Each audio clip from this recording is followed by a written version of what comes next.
Hi viewers, welcome to Ayanshi blogs. ఈరోజు video వచ్చేసి చిక్కుడుకాయ టొమాటో కర్రీని ఎండు నెత్తళ్ళు వేసుకుని చేసుకుంటే చాలా బాగుంటుందండి. ఒకసారి మీరు కూడా ట్రై చేయండి. రండి వీడియోలోకి వెళ్ళిపోదాం.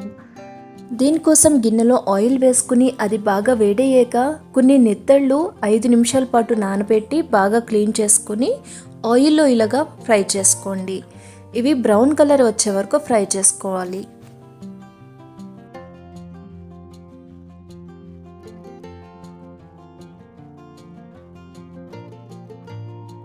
కలర్ చేంజ్ అయిపోయింది కదా, ఇవి ఒక గిన్నెలోకి తీసి పెట్టేసుకుందాం.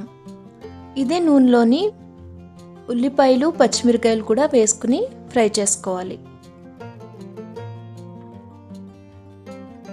ఉల్లిపాయ ముక్కలు బ్రౌన్ కలర్ వచ్చే వరకు వేపుకోండి. ఇలా బ్రౌన్ కలర్ వచ్చే వరకు వేపుకుంటే టేస్ట్ చాలా బాగుంటుంది. ఇవి వేగిపోయాక మనం దీంట్లోనే చిక్కుడుకాయ ముక్కలు వేసేసుకోవాలి. ఇలా చిక్కుడుకాయ ముక్కలు వేసుకున్నాక తొందరగా ఉడకడానికి ఉప్పు జల్లేసేయండి. అలాగే చిటికెడు పసుపు కూడా యాడ్ చేసుకుని అంతా కూడా బాగా మిక్స్ చేసుకోవాలి. ఇప్పుడు దీని మీద మూత పెట్టేసి ఒక 5 మినిట్స్ పాటు మీడియం ఫ్లేమ్లో బాగా మగ్గించుకోవాలి. ఇది బాగా మగ్గితేనే మనకి టేస్ట్ బాగుంటుందండి. చిక్కుడుకాయ ముక్కలు బాగా మగ్గించుకోవాలి ఆయిల్లోని. అంత దగ్గరికి అయిపోయింది కదా, గింజలు కూడా మెత్తగా అయిపోతాయి. ఇప్పుడు మనం దీంట్లోని మసాలా కూడా యాడ్ చేసుకోవాలి. దీనికోసం నేను అల్లం, వెల్లుల్లి, జీలకర్ర, ధనియాలు, గసగసాలు, యాలకులు, లవంగా వేసుకున్న పేస్ట్ని యాడ్ చేసుకుంటున్నాను.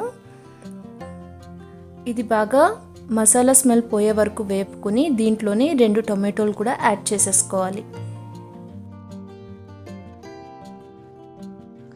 ఇదంతా కూడా బాగా మిక్స్ చేసేసుకుని మూత పెట్టేసేయండి. ఒక 2 మినిట్స్ పాటు ఉంచేస్తే మనకి టొమాటో కూడా బాగా మెత్తగా అయిపోతుంది.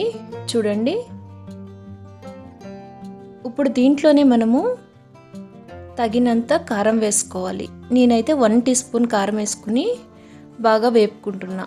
వెంటనే వాటర్ వేసేయకుండా కొంచెం ఒక్కసారి అలా తిప్పుతూ వేయించుకోండి.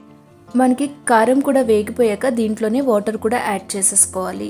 ముందుగా వేయించి పెట్టుకున్న ఎండి నెత్తళ్ళు కూడా యాడ్ చేసేసుకుని ఇవన్నీ కూడా బాగా మిక్స్ చేసేసుకుని 2 నుంచి 3 నిమిషాల పాటు మీడియం ఫ్లేమ్లో మూత పెట్టేసి బాగా మగ్గించుకోండి. వాటర్ అంతా దగ్గరికి అయిపోయి ఆయిల్ అంతా పైకి వచ్చే వరకు ఉడికించుకోవాలి. చూడండి, కర్రీ అయితే రెడీ అయిపోయింది. అంత దగ్గరికి అయిపోయింది కదా.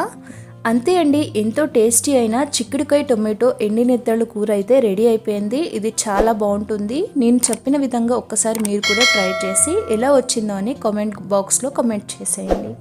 ఛానల్ని తప్పకుండా లైక్ చేసి షేర్ చేసి సబ్స్క్రైబ్ చేసుకోండి. Thanks for watching.